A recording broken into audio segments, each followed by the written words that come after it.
Terra 3 Saitama.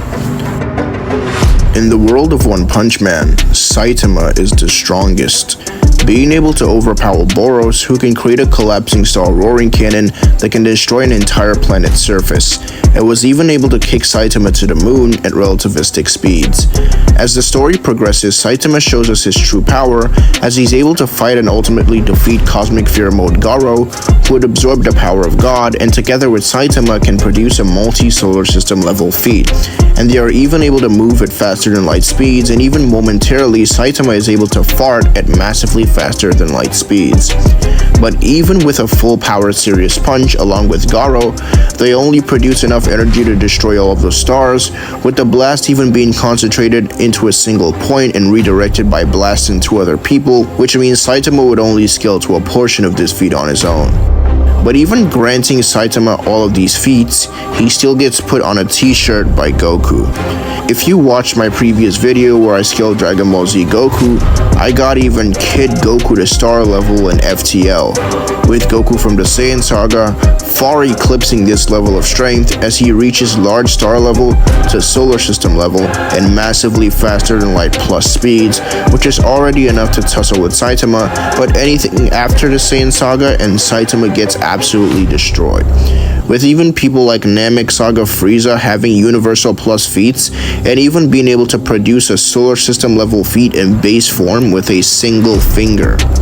And people like Cell being infinitely stronger than Frieza, being able to destroy the Earth with a unidirectional blast with enough force to destroy an entire solar system, which would yield galaxy levels of force. And Goku from the Buu Saga and beyond transcending this even more as Goku reaches complex multiversal even before Dragon Ball Super. But the Saitama fans know this. They know that Saitama can never defeat Goku.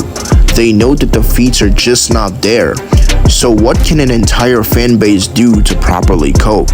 How can they hope to fight against the hope of the universe? Well, an answer is seemingly found, as the Saitama fans create a multitude of fan mangas where Saitama beats people who they think scale higher than Goku. But one of these mangas in particular stands out from the rest, and that fan manga is known as Terra 3.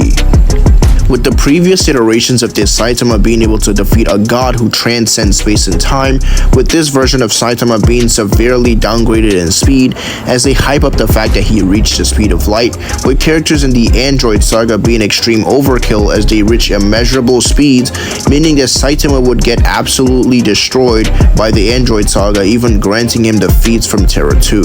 Saitama goes ahead to fight Cosmic Fear Mode Garo in Terra 3, where they attempt to create a cosmology that they believe is beyond the tiering system and beyond scaling itself. But the problem is, Saitama fans don't know how to scale. They try to use things such as the concept of infinity as regards the non-human universe, but the cosmology has been debunked several times, and the Saitama fans mix up theories that can't actually ever exist at the same time, showing how completely incompetent they are at scaling. Even granting the use of these mathematical theories, the best you could wank it to is low-out reversal, which is still bounded by dimensionality, as I have explained multiple times before my previous videos, and contrary to popular belief, mathematics doesn't get you anywhere being above tiering. Mathematics is bound by dimensionality, therefore it cannot scale you higher than low-out reversal. But wait, what if all of this was true? What if Terra 3 Saitama really did have low outer levels of strength? How would he compare against the hope of the universe? Goku, in as far back as the Battle of God Saga, was able to shake the entire macrocosm and threaten to destroy it in just 3 blows. He also tanks an attack that was stated would be able to obliterate the entire macrocosm instantaneously by the Supreme Kais. The macrocosm is comprised of multiple realms and dimensions, with Otherworld in particular being stated to transcend the dimensions that mortal beings cannot perceive from their realm. This is interesting because mortal beings can perceive up to 3 dimensions of space and 1 dimension of time, so anything something we cannot perceive would be completely transcendent over the four-dimensional manifold of the universe. This is insane because, for one, Otherworld transcends the dimensions that we cannot perceive, so it exists even above these higher dimensions, which are completely unperceptible to mortal beings. And another thing worth noting is that the word dimensions is plural, hence Otherworld would be transcendent of a plural amount of dimensions. So assuming there's only two higher spatial dimensions in the universe, Otherworld would transcend the fifth and sixth dimensions, making it a massive lowball seventh dimensional. But we know that Otherworld itself completely lacks the concept of space and time, as it's been stated multiple times. It's also been stated that it's separated from the universe on a metaphysical level, but even the battle between Goku and Beerus being stated to be super-dimensional on multiple occasions, which would context of lacking space-time on a conceptual level. Super-dimensional wouldn't just mean higher dimensional, but it would mean something that's completely transcendent of said concepts completely, which unironically is the same set of kanji used in the Daizenshu 4 guide, where it states that Otherworld transcends dimensions. With the macrocosms being located inside bubbles that completely transcend them, with the neutral zone completely transcending this, with Goku scaling to even more powerful people later on that can easily affect and destroy these constructs. And with the cosmology of Xenoverse and Dragon Ball Heroes, it gets even more insane from there.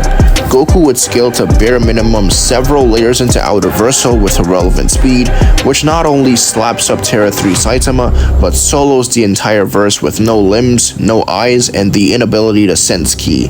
If you enjoyed today's video, be sure to like and subscribe and hit the notification button so you never miss an upload, and make sure to join the Discord server, and the link will be pinned in the comment section below. So now you know who wins between Terra 3 Saitama and Son Goku from Dragon Ball Super. But speaking of Goku, which one of them is actually canon?